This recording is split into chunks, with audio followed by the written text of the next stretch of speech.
If you can't say something entertaining, then shut the hell up. Wrestling on Wii. Wrestling on Wii. Wrestling on Wii. Wrestling on Wii. Wrestling on Wii. Wrestling on Wii.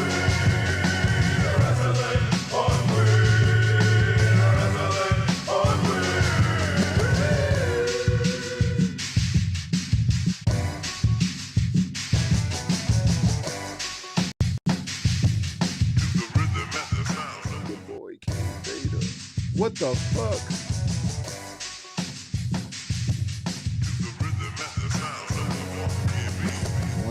One second. Bow. Boom, boom, boom, boom, boom, boom, boom, boom. You on? Okay. Can't say anything on my end, so. What up, world? It's your boy Physics, and welcome to the review joint from last night's AEW Dynamite. We got the Too High Travis Slide up in the building as well, getting high as usual.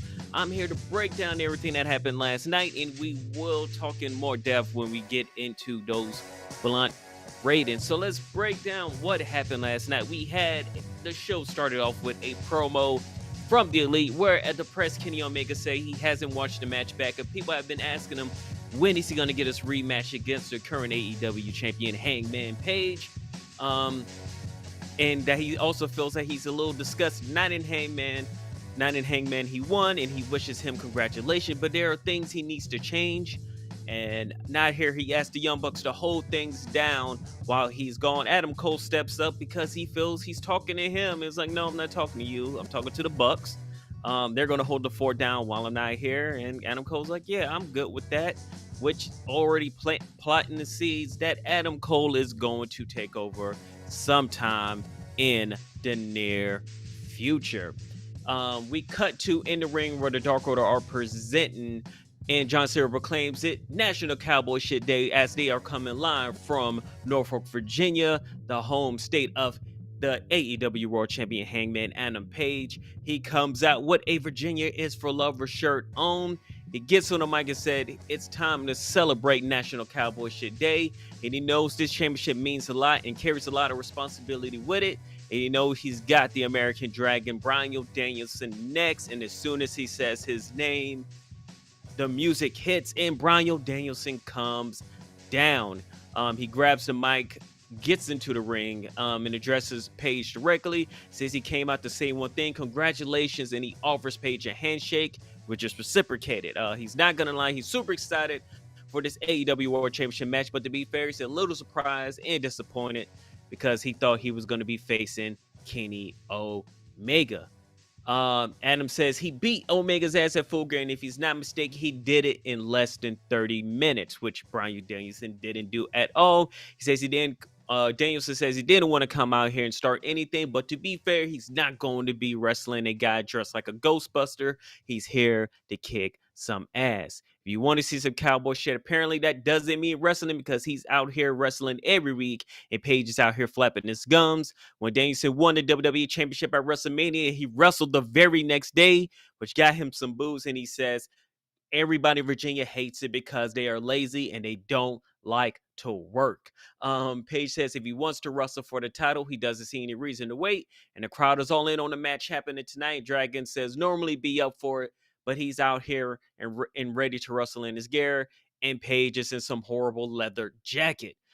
This sets up the match between American Dragon Bryan Danielson and Eva Uno. But before they got into that, we get a little scuffle between Adam Page and Bryan Danielson. And Bryan Danielson says, keep letting your little friends hold you back, but I'm about to kick somebody's head in. And that's exactly what we got with the American Dragon Bryan Danielson versus Eva Uno. Right before the finish, of course, he tells the crowd he's going to kick Eva Uno's head in, grabs the wrist for the repeated stumps, hammering away, following back. Edwards calls it immediately. American Dragon Bryan Danielson wins by referee stoppage with a triangle chokehold. He gets on the mic and basically tells, Tony Schiavone gets into the ring, interviews Bryan Danielson, and basically tells him every week he's going to take somebody out from the Dark Order until he gets to Adam Page. Next week, they're in Chicago, and he wants Colt Cabana because he's from Chicago as well. And if he got any nuts, he'll kick his head in his home city. We get MJF we get an MJF promo from right after his match on Sunday. Basically saying what you see on him is not bruises, it's not makeup, it is shame. He beat Darby Allin with a headlock takeover, and right about now, he's really excited to go to Norfolk, Virginia, and it makes the Universal coming for the title gesture, as he says he doesn't know what's next for him. We come back from commercial. We get a recap of CM Punk versus Eddie Kingston. Tony Schiavone starts to interview Eddie Kingston, and just like every time he's backstage, he gets interrupted, and it's Daniel Garcia and 2.0 rolling up. They berate Eddie for always having a sad story and for not lasting as long against Punk as Garcia did. Kingston tells them to shut up, and number one, Garcia needs to check 2.0 because you letting these grown men call you son. You from Buffalo, you know what's up. And basically say he's going to fight him, smushes him in the face, says he's tired. Hopefully he can do one interview in the future without being interrupted, and he's going to catering. Speaking of Buffalo, we have the Butcher and the Blade versus Chaos's Orange Cassidy and Tomohiro Ishii. And this was a really fun match. This is a match I enjoyed, but also had some issues with. We'll be talking about that when we go over the ratings we have for this. But Chaos wins by pinfall with a vertical drop brainbuster for Tomohiro Ishii on the Blade. We get backstage for the usual Andrade El Idolo and FTR backstage interview, and as usual, it really goes nowhere. They're gonna face Cody Rhodes, Pac, Lucha Brothers, the usual 8-man tag. Tully Blanchard calls out Arn Anderson out and says he's not like Jose. He's got one more left in him. So, we go there. We get a hype reel for Tay Conti where she talks about her loss and how she's learned from it and will win next time she gets a shot. We then cut to Dr. Britt Baker, DMD, and crew. Britt says she's getting tired of carrying the women's division on the back and she's going to pass the spotlight to the future TBS champion, Jamie Hayter. Tony Schiavone reminds her that Thunder Rosa is Jamie's opponent, and they basically said that you cannot mention Thunder Rosa's name around her. She is irrelevant, especially after Hayter beats her. We get an AEW TBS Championship Tournament quarterfinal match with Sheeta versus Nyla Rose. Nyla Rose goes on to the next round while winning with submission with a standing stretch muffler. Really enjoyed this match. A little funny stuff during the picture in picture. I was saying not funny stuff, but they had perfect timing what they were doing with the picture in picture. So I'm not mad at what they were doing. Malachi Black cuts a promo about how he and Andrade and FTR will hunt Cody Rhodes and turn the air he breathes toxic and make him realize the small part he plays in the massive equation now unfolding in front of him. We see MJF getting his entrance, and he's with Shawn Spears and Warlord. Spears tries to get the crowd to shut up before MJF speaks, but crowd ain't having it.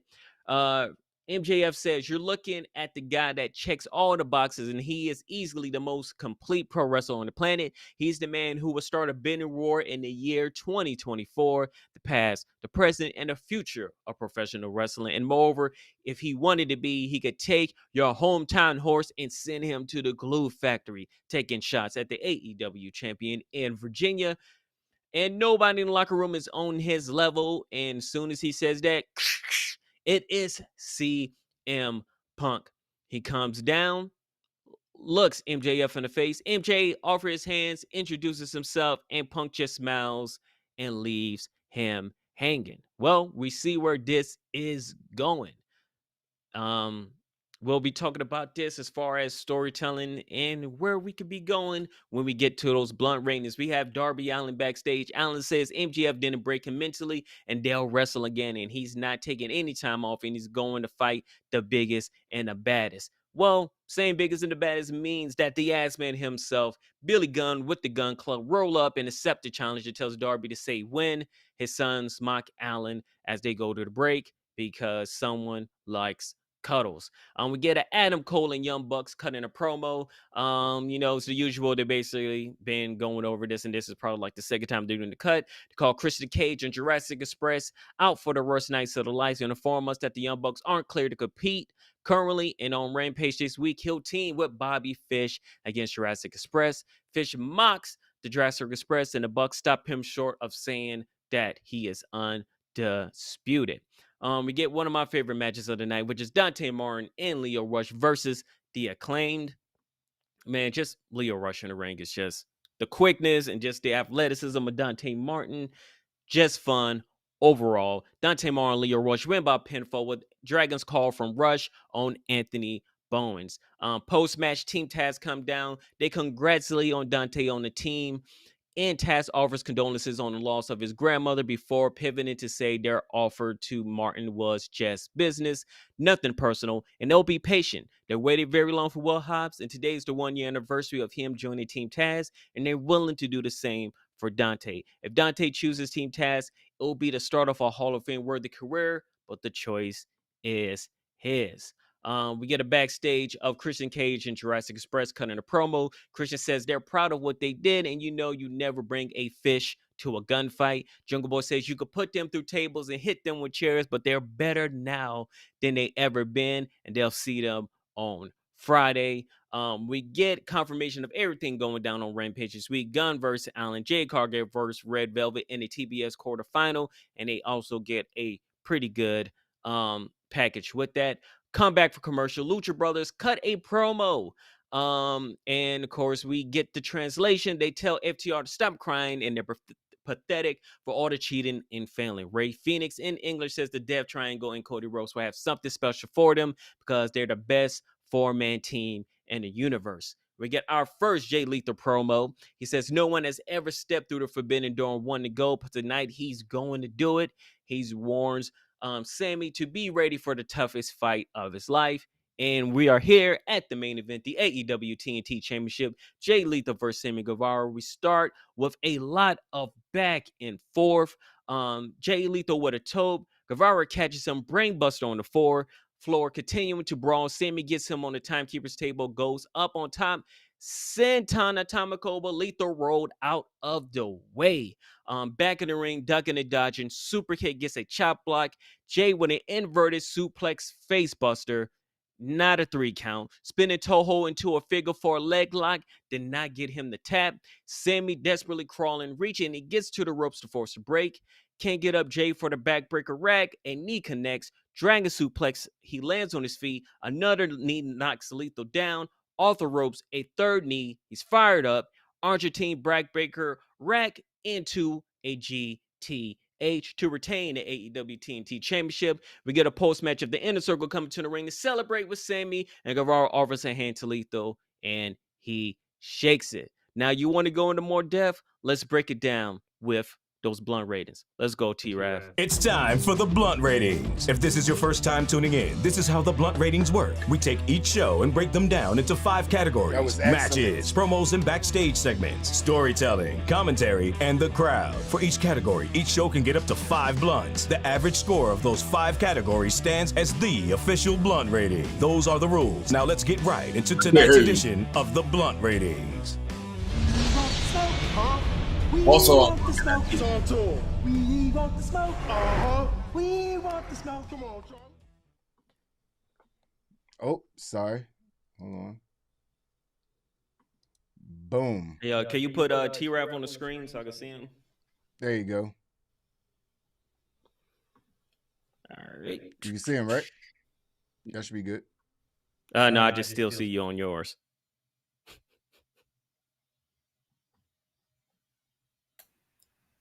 yeah, that's what I was talking about. All right, let's just do this. We can't see each other right now, but we'll do it live anyways. Let's start off with the matches. What was your thoughts on the first match of the night? American Dragon Bryan Danielson versus Evil Uno. Well, this was the quickest Bryan Danielson match. First of all, I feel like he kind of made a point on Evil Uno, just showing Hangman, listen, I'm about to go through all you boys, starting with him. You see him, washed him up in 4 to 5 minutes. So, yeah, I'm looking forward to Bryan Danielson versus Stu Grayson out of all them Dark Order matches. But it match did what it was supposed to do. Like, you know what I'm saying? It wasn't no 4 or no. It was like a 3 of a match. To be perfectly honest, it was cool. No, I agree completely. Like you said, it did what it was supposed to do. Even Uno, like 3 minutes in, he was able to get, to look strong for a little bit. But I mean, we all knew where this was going to end up at, and it got where it needed to go to. And hey, we got the heel turn for Bryan Danielson, and we know where we're going from here. And he's going to decimate each and every one of them until Hangman finally steps in and that belt is on the line. So do you think he actually turned heel, or is it he's just a heel because he's going against Hangman? Because I feel like anybody that goes up against Hangman right now is probably going to be you turn it to a heel when you start calling the city you're in everybody lazy. I'm surprised they didn't call him fickle. He said, "Of course, Virginia Boo's hard work." Yeah.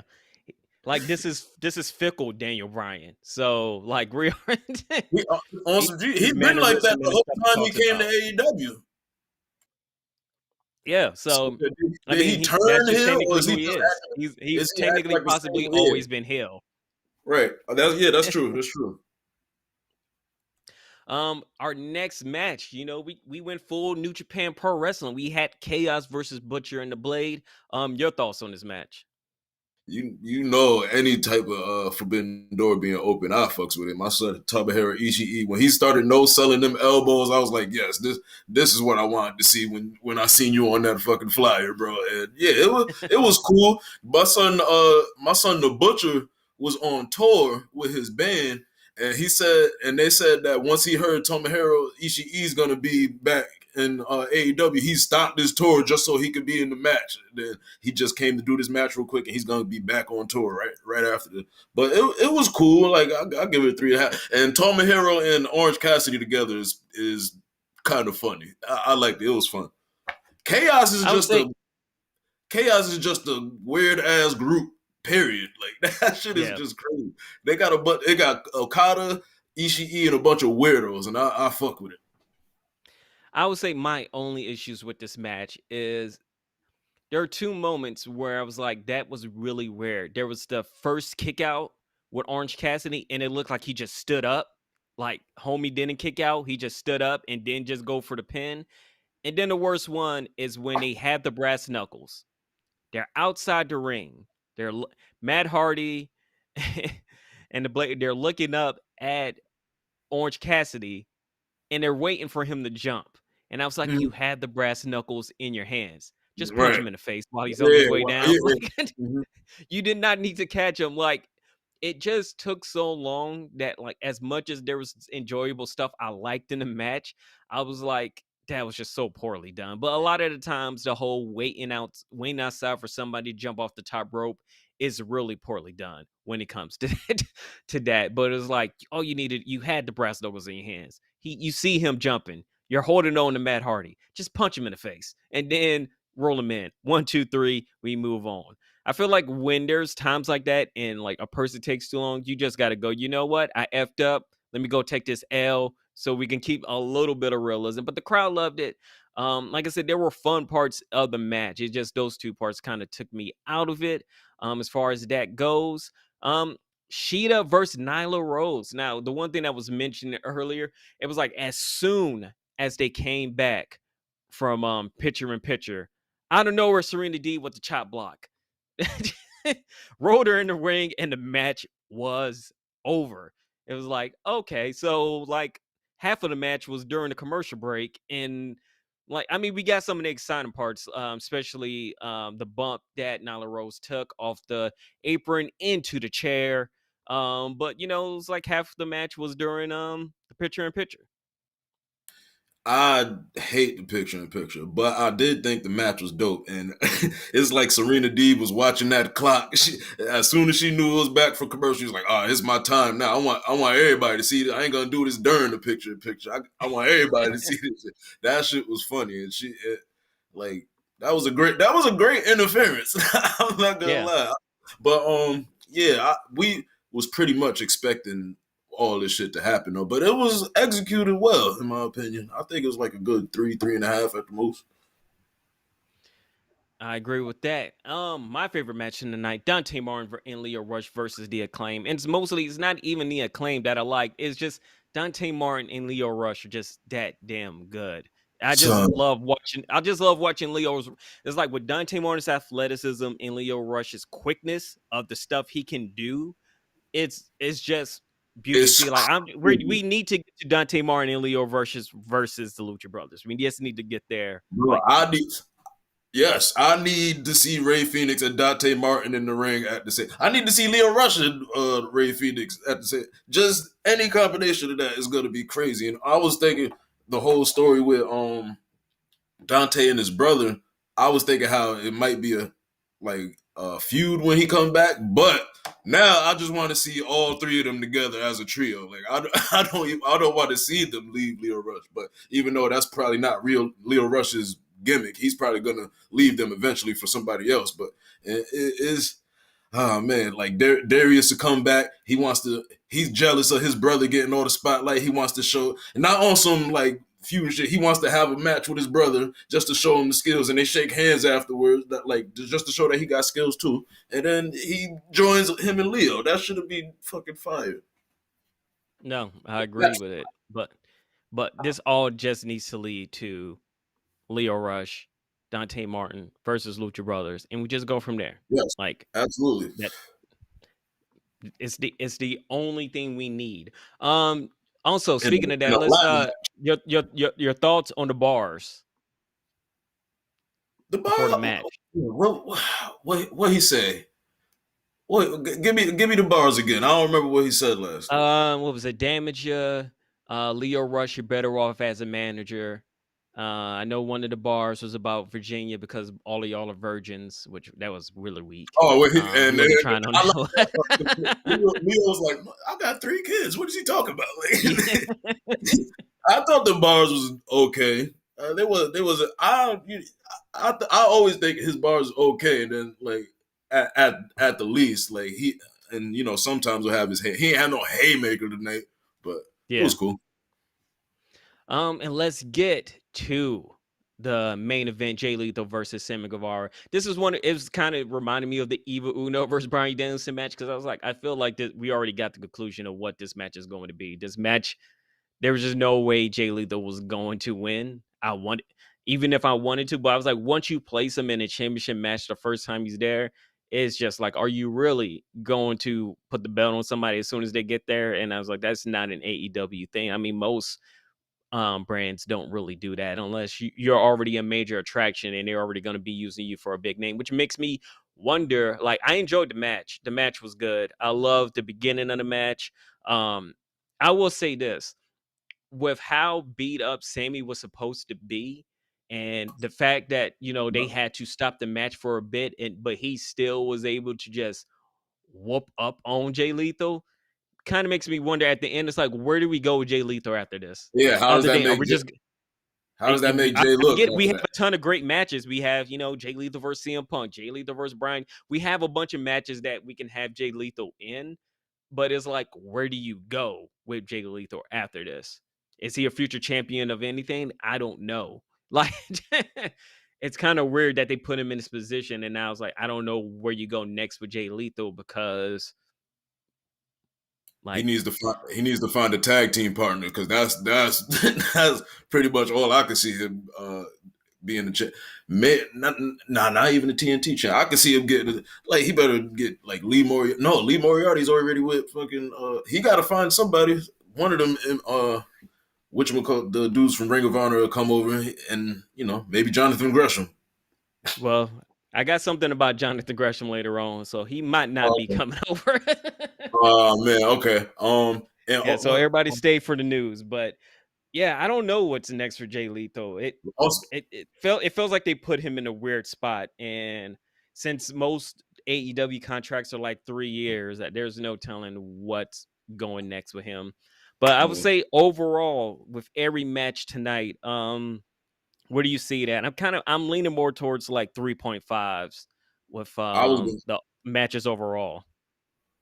I was gonna say like 3.75, but yeah. Also, I just want to say Jay Lethal couldn't hold back his smile during that match, because he was smiling all through, like he was just mad happy to be there. Like that I found that funny. And also, we'll get to the backstage segments, but yeah, Well, let's get there now. Let's do backstage segments and promos. What do you want to talk about as far as the backstage segments or promos? when Austin Gunn said he said, "I like turtles," that shit had me dying, and I liked it because Darby almost popped, bro. Like he chuckled a little bit. He does look exactly like that little kid. That shit is He retarded. does. I would say that. I mean, as far as the backstage ones, that's the most entertaining. It's everything else was kind of paint by numbers as far as backstage promos.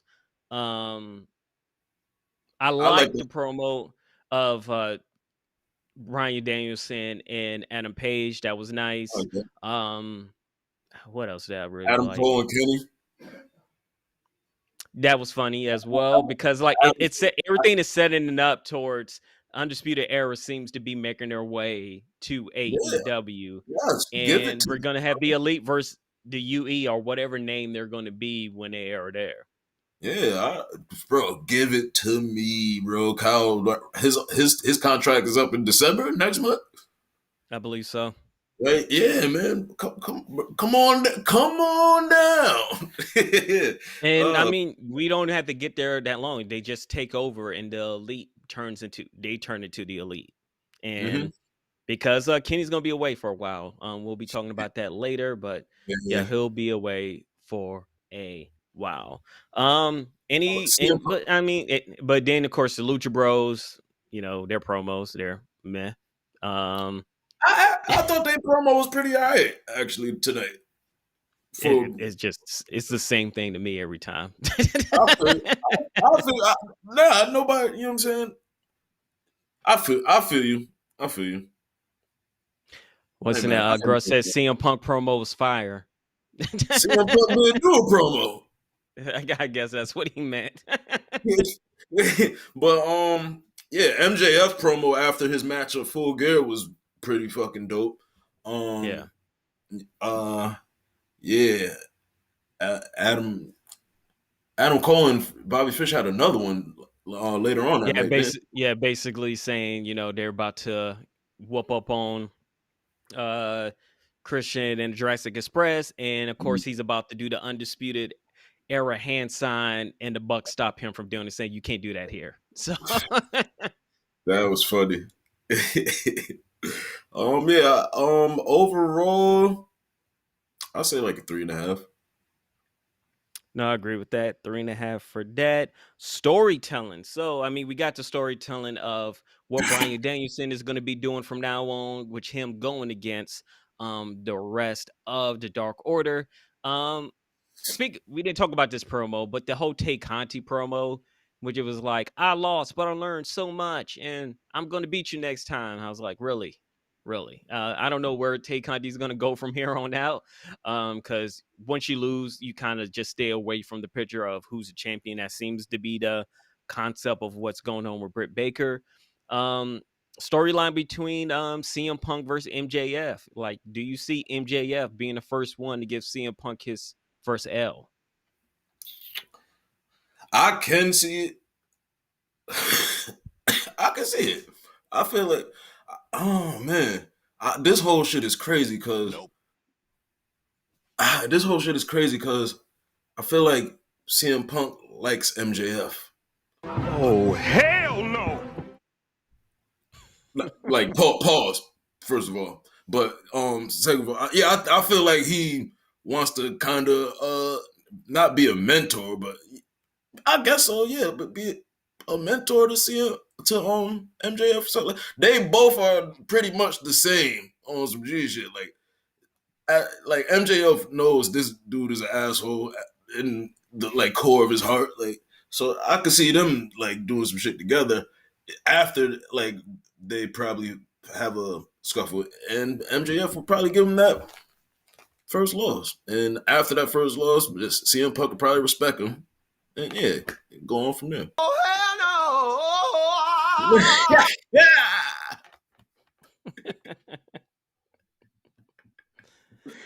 As you see, Laylo doesn't believe it, but hey, it No, is possible.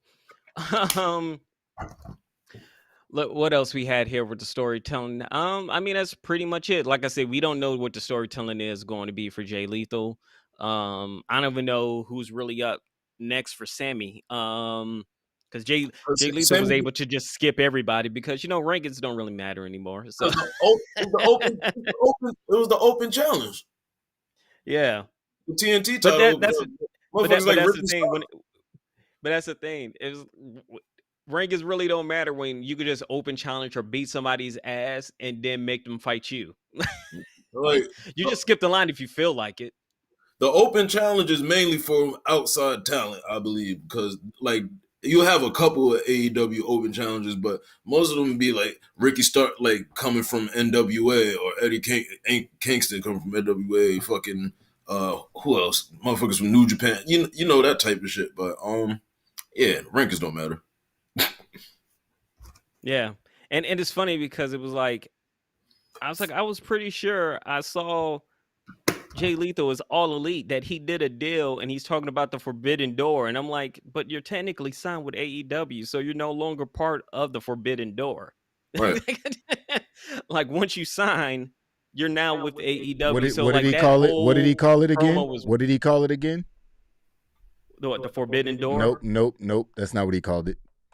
He called it What'd he say? the open door multiple times. He didn't say forbidden door. I was like, what is the open door? When did we start calling it all the doors are open? What are you talking about, Jay?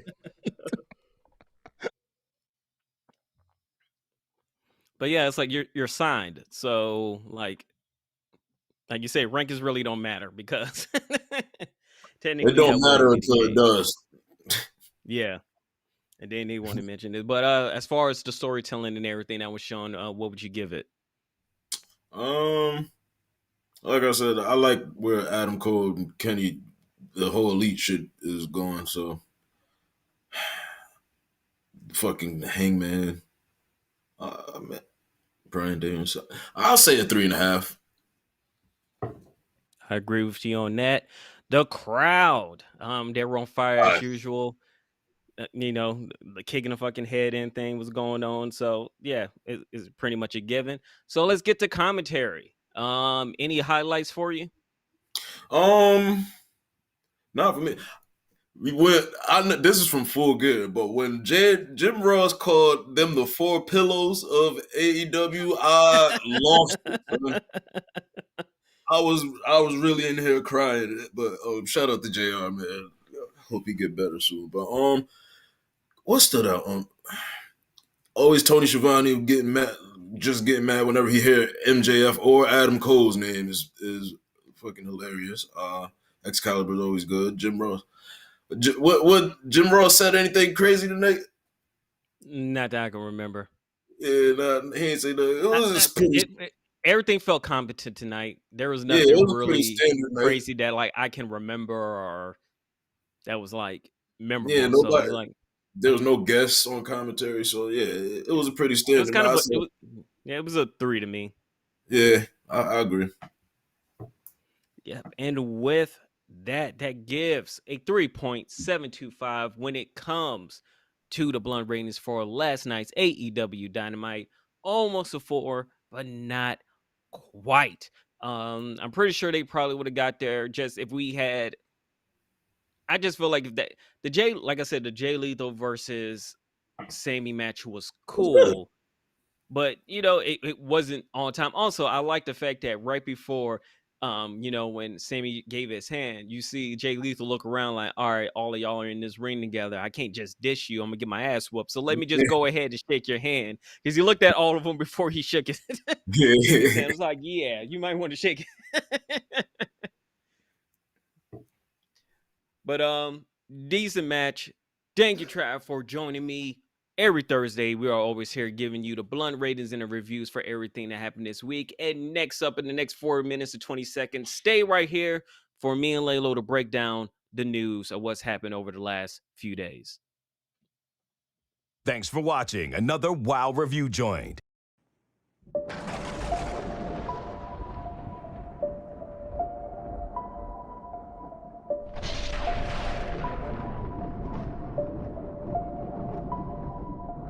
We coming for you, nigga. We coming for you, nigga.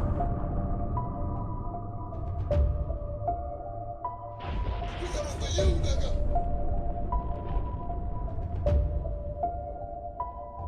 We coming for you, nigga. We coming for you, nigga.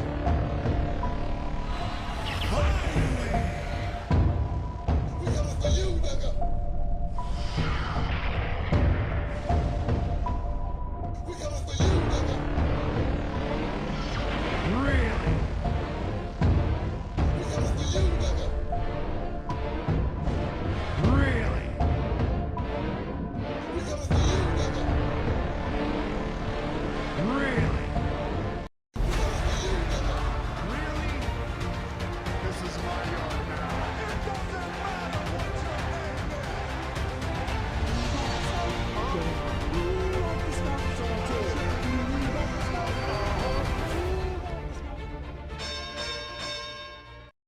We early, baby. 420 go fast when you're having a good time. Yeah, I mean? Welcome back. And we are here for the news. Join me, your boy Physics, and you know what time it is with the High Chief or EO Laylo. Yeah, I like it. I like it. The chief today we're talking entertainment about officer, as in Yeah. my chief. You know what I mean? Let's go. Let's go. Today we're talking about Becky Lynch and Charlotte and Ric Flair, Lashley seeing his window closing with Brock Lesnar, Whew. and more. But first, let's start off with the Becky Lynch and Charlotte Flair beef, which Drama. rolls on.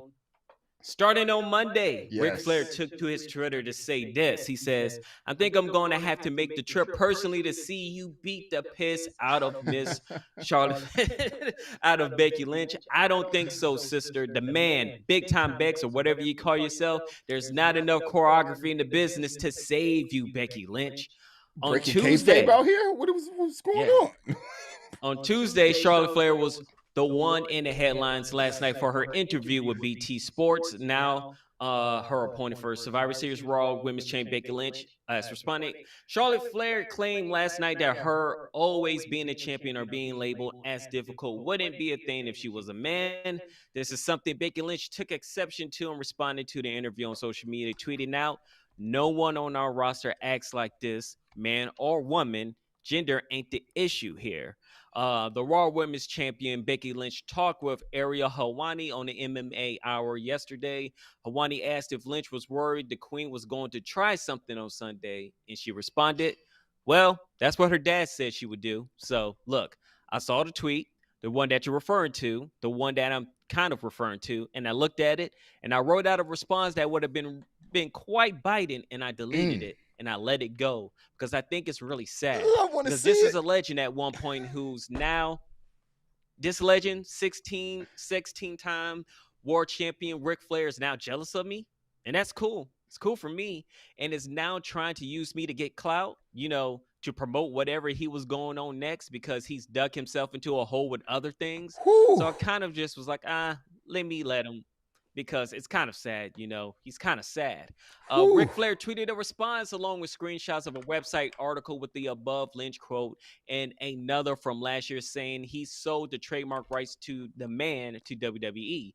It reads, "So disappointed. I did this out of respect for you, Becky. It made you millions and made me nothing. After 40 years of being a man, the company doesn't own it and neither do you. I'll always be the man. Ask your husband." So, yeah, this is where we're at right now. First of all, that was creepy. Ask your husband. What does that mean? What does that even mean? I don't even know what that means. It's a little creepy. I don't know. I'm going to just leave that alone. Maybe the husband saw the helicopter. Who knows? Oh, God.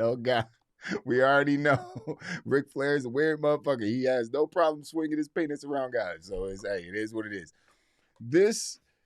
Can I just say, before we get into the deep, this is amazing. This is the closest thing that I think we've gotten to Brett versus Sean in the last 20 years. I can't think of anything that's like intertwined real life with two wrestlers on this level since Brett and Sean. You know what I mean? And it's almost the exact same beef, the exact same reason that it's almost the exact same shit. It's like a direct replica of the Brett and Sean shit. Like the woman who's been there forever and been doing her thing, and the new guy came up and got hot, and WWE wants to push. The old guy's like, nah, we do it this way. Don't be mad at me because I'm the chair. It's just like, I love all of this shit, but I say that to say this. Oh, go ahead. But also, remember, whenever you hear wrestlers talk about who was the safest person they've ever been in the ring with, it's always the person they hated the most. Because none of them wanted to really hurt each other. Like, yeah. Because even Brett and Sean, they were like, as much as we did not like each other, when we got into that ring, we protected each other and we were safe and we put on classic matches. We hated each other afterwards. We didn't say anything. We might have punched each other in the face once we got outside of the ring. Facts. But inside, we handled business. They wasn't AOP and people. Yeah. Yeah. And I feel like it's kind of going to be the same thing that happened, Sonny. But I will say this. This is also on the fault of WWE, because we would not be having any of these issues if they would have listened to Charlotte Flair when she said, "Let me drop the belt to Bianca Belair, because it will make more sense for her to have the belt and I can just do my other thing." That's what everybody said. That's what all the reports are. Everybody has reported that's what happened. And then after that, there was just this tumble of just horribleness that happened afterwards. And then after that, remember, everybody backstage, before we even knew they were going to actually do the whole trading of the belts, everybody backstage was like, this is a horrible idea. It's a bad idea. We shouldn't be doing this. It's just stupid. And they did it anyways. And this is where we are. There's two instances of people saying, let's not do this. And nobody listened. And now we're here. Grush, you stupid. Accidentally on purpose. You know what I meant. I agree with you wholeheartedly, Physics. But what I don't want to skirt is the accountability on Charlotte Flair. Because I feel like she's using her last name as in a way that's maniacal. Oh, you mean like I've been saying the whole time when you was telling me how much she was great, and I was she is great. She is great. But I'm supposed to say that. Like, I'm supposed to let me blow you up, Char. Let me tell people how great you are. You know what I mean? You don't have to go. You can say it when you cutting promos, but when you go in the back around your counterparts and your coworkers, and you don't have to act like you're she's her father's daughter. Ric Flair infamously lived his gimmick. We all know that. He still can't get out of it. Richard Flair died 40, 50 years ago. Whenever Ric Flair was born, Richard Flair was gone. You know what I mean? We know that. It is what it is. Caused him mad problems throughout his life. Still causing him problems now. But his daughter's doing the same thing. Like, I feel like she's turned into her gimmick. I like Charlotte. I like that Charlotte Flair as a gimmick. Just like I like Roman Reigns as a those people in real life would be assholes and I would hate them. Like, I'm just like, in real life, I would not like Charlotte. I'd be like, yeah, she's a bitch. No, I would never want to hang out with this bougie ass stuck up. Like, no. But as a wrestling character, it's amazing, especially as a heel. But in real life, Charlotte, you got to separate the two. You got to know when to turn. Everyone loves Roman Reigns in the locker room.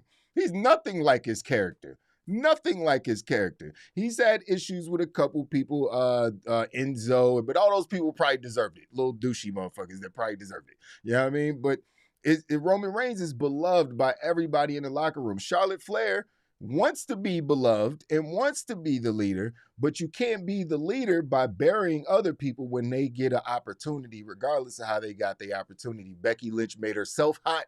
She's been popping for the last 2 years. When Left had a baby, came back in better shape, still popping, maybe more popping than she was before she left, and Charlotte can't take it. You can see the hate. It's like Two-Face and CM Punk. You can see the hate oozing out of her pores that someone else is succeeding. And I know she wanted to drop the belt to Bianca thing, but that's just like, oh, Bianca's still like some notches away from being where Becky is.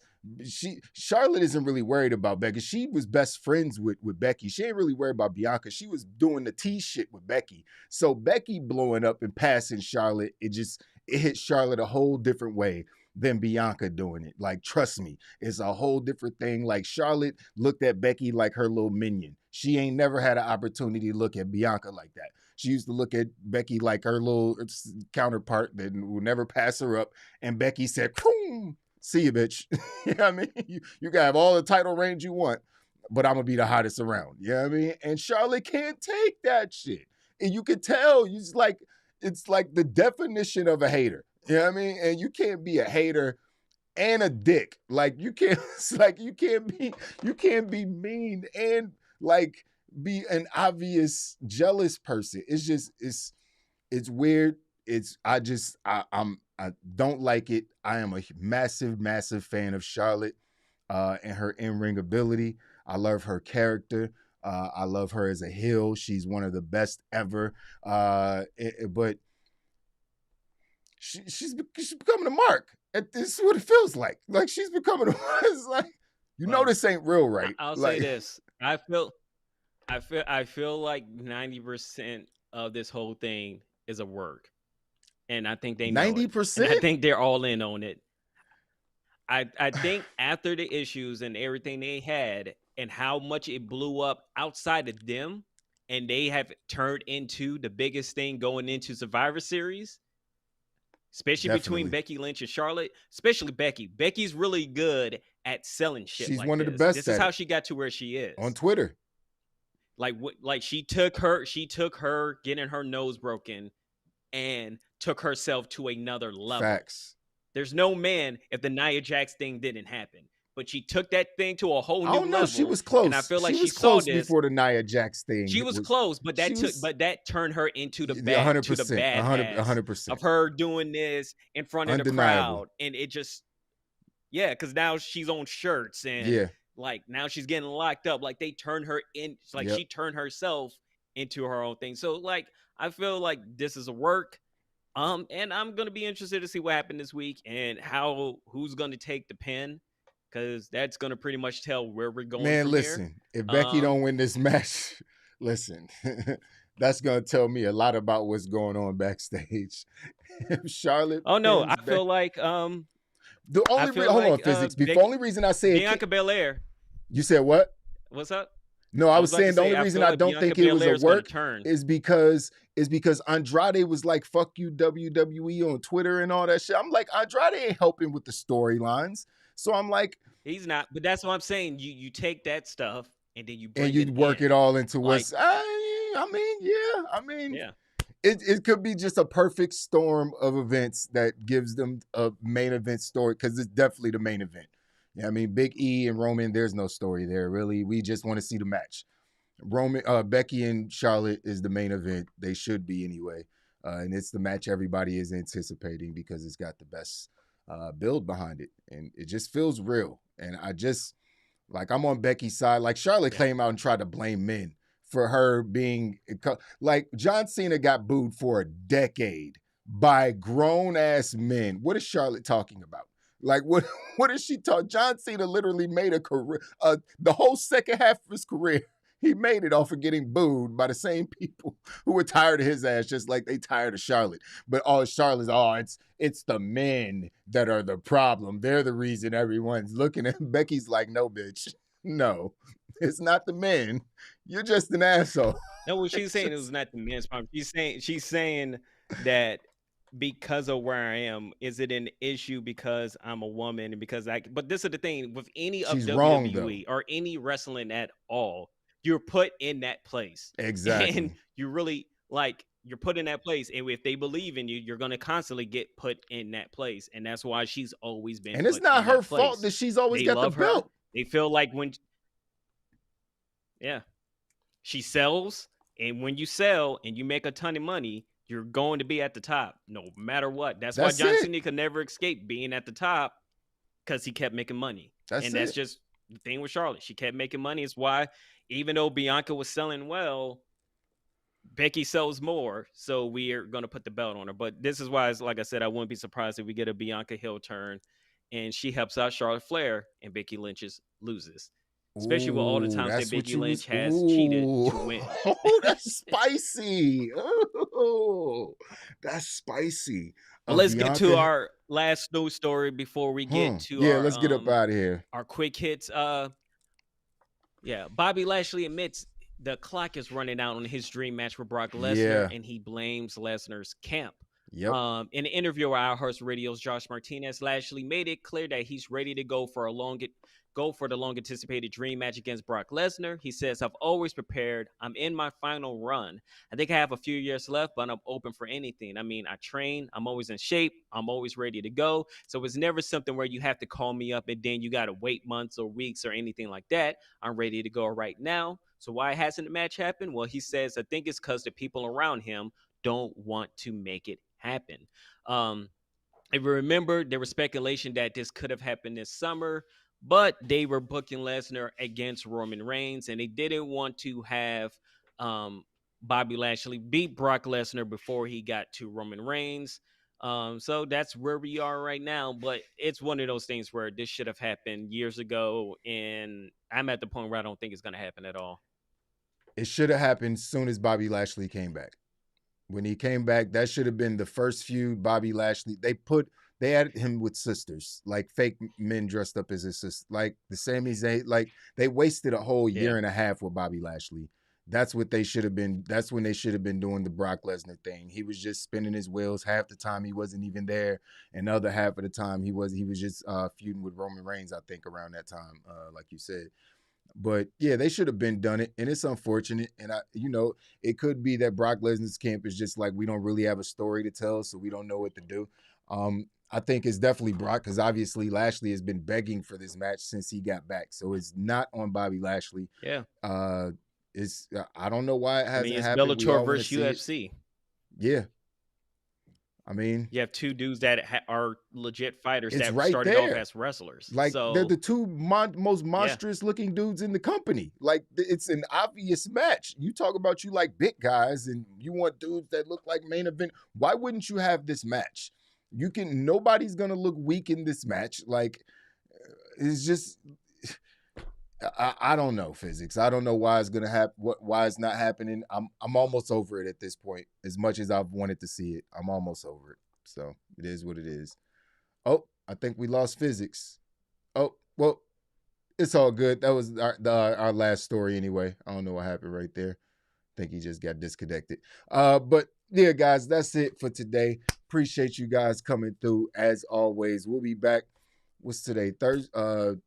Thursday. We'll be back on Saturday to do the predictions, and we'll be doing, the review for SmackDown and Rampage and all that good shit. So appreciate you guys as always, man. Until the next show, Wild Nation. You already know what it is, man. Shout out to Two-Face the Champ for 3 more days, man. Enjoy it while it lasts, sucker. I want my belt back. I'll see y'all soon. Peace. Like the video, subscribe to the channel, and hit the notification bell to know when we go live next. Follow us on Twitter and Instagram at Wrestling on We, and thanks for watching.